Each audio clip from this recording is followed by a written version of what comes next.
'n wenresep om ekstra inkomste te verdien. Ja, goeiedag mense, my naam is Teun se Brein. Ek's 'n pensionaris. Kom ek stel julle voor aan 'n wenresep om 'n ekstra inkomste te verdien. Jy weet, soos hierdie resepteboek.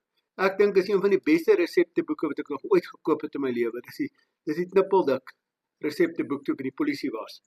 Ja, jy weet, en as ek nie hierdie resepte hier binne volg, soos hy hier geskryf is nie, maak ek 'n flop van dit.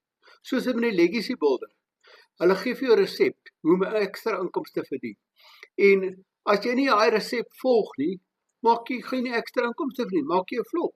Dan gaan jy nie ekstra inkomste verdien nie. Maar alles is daar vir jou. Die hele program is daar vir jou. Alles is daar vir jou. Jy moet dit net volg om 'n ekstra inkomste te verdien, 'n ekstra R10,000 'n maand of 'n R20,000 'n maand. Dis baie maklik. Volg die resep. So as jy wil weet meer hoe om 'n resep te volg om ekstra inkomste te verdien, laat weet my hoe in die comments en ek kom terug na jou toe.